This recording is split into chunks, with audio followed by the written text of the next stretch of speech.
నమస్తే, welcome to I dream. నేను మీ విజిత. చాలామంది నడుము నొప్పి సమస్యతో బాధపడుతూ ఉంటారు.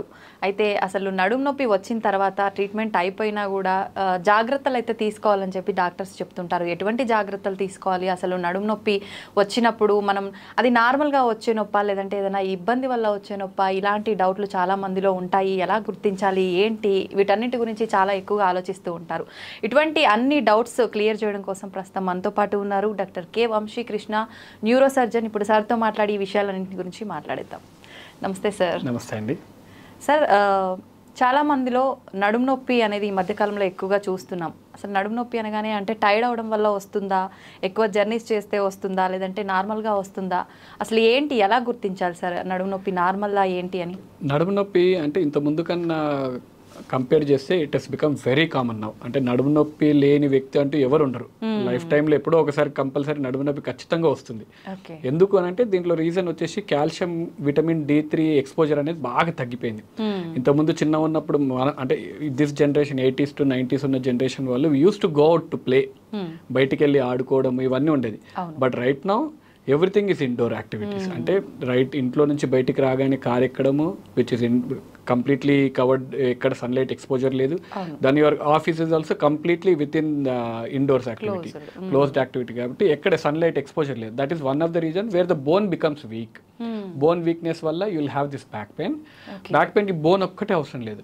It can be a muscle related issue, it could be a disc prolapse. అంటే నడుము ఎముక మధ్యలో ఉండే గుజ్జు డిస్క్ అంటాం, ఆ డిస్క్ జారి నరని ఒత్తిడి వల్ల కూడా మనకు నడుము నొప్పి రావచ్చు. వెరీ రేర్లీ కొన్ని క్యాన్సర్స్, ట్యూమర్స్ కూడా, వెన్నుపూసలో ఉండే క్యాన్సర్స్ వల్ల కూడా నడుము నొప్పి రావచ్చు.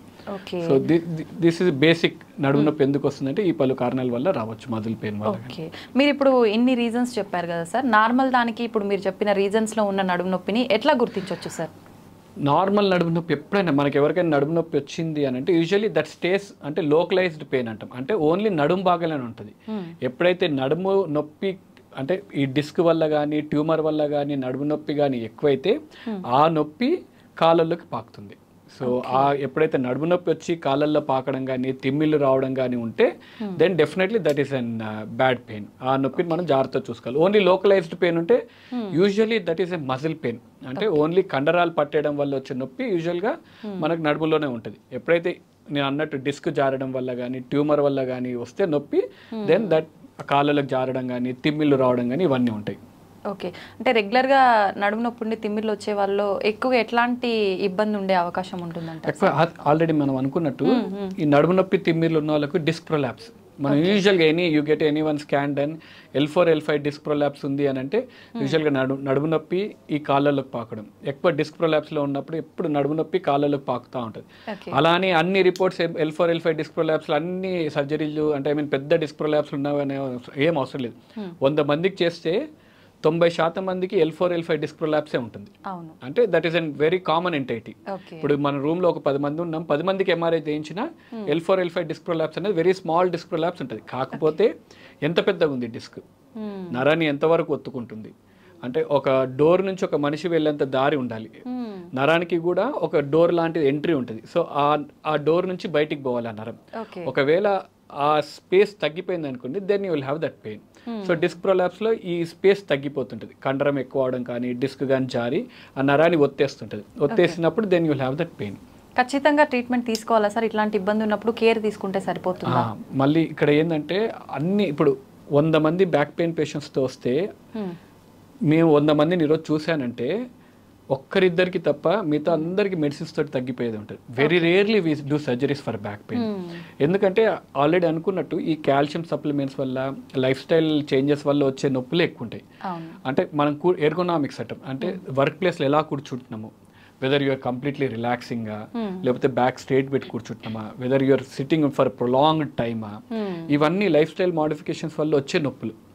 కాల్షియం సప్లిమెంట్ లేకపోవడము, సరైన డైట్ లేకపోవడము, ఓవర్ వెయిట్ అవ్వడము, థిన్ బిల్ట్ ఉండడం, all these are reasons which we can be changed. So దీనివల్ల కూడా నడుము నొప్పిలు వచ్చే అవకాశాలు ఎక్కువ ఉంటాయి. సో అందరికి సర్జరీ ఏం అవసరం ఉండదు. ట్రీట్మెంట్ విషయానికి వస్తే ఏ రకంగా ఉంటుంది? Then when you go for surgery, ఇంతకుముందు నడుము నొప్పి సర్జరీ అంటే it was a myth that okay నడుము నొప్పి సర్జరీ చేశాడంటే ఇంకా బెడ్ రిడన్ అయిపోతాడు లేవడని. ఇంతకుముందు ఓపెన్ సర్జరీస్ ఉండేటివి. There are very morbid surgeries ప్రీవియస్లో. ఇంత సర్జరీ చేస్తే కంపల్సరీ బెడ్ రిడన్గా ఉండేవాళ్ళు. Now there are very highly advanced surgeries, endoscopic surgeries, microscopic surgeries అంటున్నాం. అంటే వేరే చిన్న ఘాటు ఇంత మనకు మైక్రోస్కోపిక్ సర్జరీ అంటే కనీసం కనిపించదా, మనం కుట్టు కూడా వేయము, కుట్టు కూడా వేయనంత చిన్న హోల్లో పెట్టేసి డిస్క్ తీసేస్తాము. జనరల్ అనస్థీషియా కూడా అవసరం లేదు. అంటే పెద్ద మత్తు కూడా లేకుండా పేషెంట్ సర్జరీ చేస్తున్నప్పుడు వీళ్ళు interact with the patient. Correct మన డిస్క్ తీసినప్పుడు they immediately give a feedback, సరే నొప్పి తగ్గిపోయింది అని. So hill come to the OT in stretcher and surgery అయిపోయిన తర్వాత నడుచుకుంటూ వెళ్ళిపోతాడు right from the day of the surgery. వెంటనే వెళ్ళిపోవచ్చు, వెంటనే డే కేర్ సర్జరీస్ లాగా ఉంటున్నాయి. ఓకే. చాలా మందిలో అసలు ఎన్ని రోజులు ఉండాలి, మేజర్ కన్సర్న్ స్పైన్ సర్జరీ అనగానే భయం ఏంటంటే ఓకే ఇంకా ఒక 4-5 months బెడ్ రిడన్ ఉండాలేమో, ఏమి నడవలేదేమో అని అంటారు. కానీ but again when you come early, ఈ డయాగ్నోస్ అయిపోయినప్పుడు అర్లీగా వస్తే ట్రీట్మెంట్ కూడా బెటర్గా ఉంటుంది. ద మోర్ యూ ప్రొలాంగ్ అంటే ఇయర్స్ టుగెదర్ ఆ నడుము నొప్పి అలానే ఉండి బాగా disc prolapse, multiple disc prolapse అయినాయి, లేకపోతే లిగమెంటం బాగా కండం బాగా పెరిగిపోయింది అనుకోండి, then you will have that problems. Okay. చాలా మందిలో అంటే ఆఫ్టర్ సర్జరీ కాంప్లికేషన్స్ వచ్చే ఛాన్సెస్ ఎక్కువగా ఉంటాయి అంటుంటారు కదా సార్, దీంట్లో కాంప్లికేషన్స్ ఏమొస్తాయి? కాంప్లికేషన్స్ ఇంతకుముందు అన్నట్టు ప్రీవియస్లో సర్జరీస్ కాంప్లికేషన్ బాగానే ఉండేవి. అంటే ఎందుకంటే ఆ భాగం వేరైతే ఇప్పుడు మనం L4 L5 కానీ డార్సల్లో కానీ సర్జరీ చేసే భాగం ఏంటంటే కాలుకు బలం వచ్చే భాగం.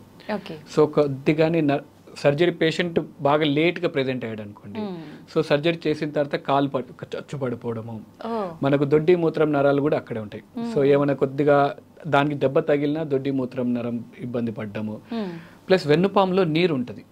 సో ఈ సర్జరీ చేసేటప్పుడు వెన్నుపాము ఓపెన్ అయిపోయే ఛాన్సెస్ ఉంటుంది. సో అక్కడ నుంచి నీరు వచ్చే అవకాశం ఉంటుంది. కొంతమందికి స్వతహా ఇమ్యూనిటీ అంటే రోగ నిరోధక శక్తి బాగా తక్కువ ఉంటుంది, సో వాళ్ళకు ఇన్ఫెక్షన్స్ వచ్చే ఛాన్సెస్ కూడా ఉంటాయి. So these are the general complications.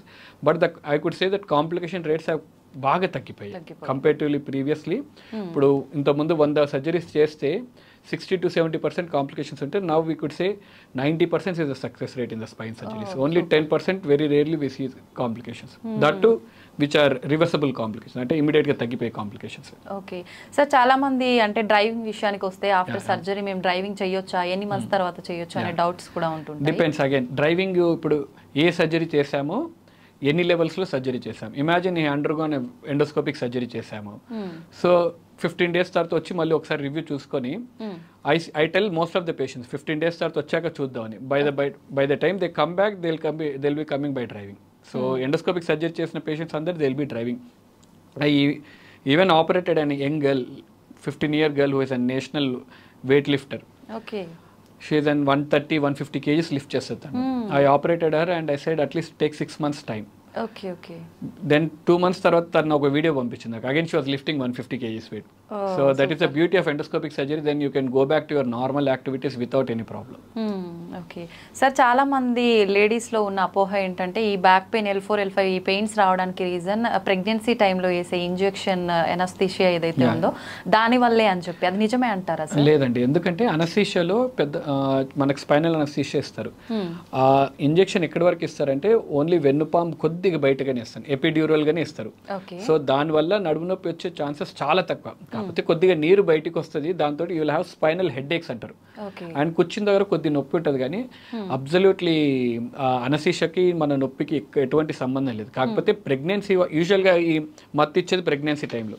Pregnancy తర్వాత ఎందుకు నడుము నొప్పి వస్తుందంటే because of the weight difference. అప్పటి వరకు మనకు వెయిట్ క్యారీ ఉంటుంది, అట్లీస్ట్ 3.5 kgs వెయిట్ మోస్తూ ఉంటాం. అండ్ కాల్షియం డెఫిషియన్సీస్ ఇవన్నీ కూడా డెఫినెట్లీ కౌంట్ అవుతాయి. సో ఒకసారిగా వెయిట్ రిడక్షన్ అయిన తోటి బాడీ అకామిడేట్ చేసుకోవడంలో కొద్దిగా ప్రాబ్లం ఉంటుంది, otherwise nothing related to anaesthesia. Thank you sir, thank you very much. నిజంగా బ్యాక్ పెయిన్ అనగానే చాలా మందిలో చాలా రకాల అపోహలు ఉన్నాయి, అవన్నీ క్లియర్ చేశారు sir. Thank you very much.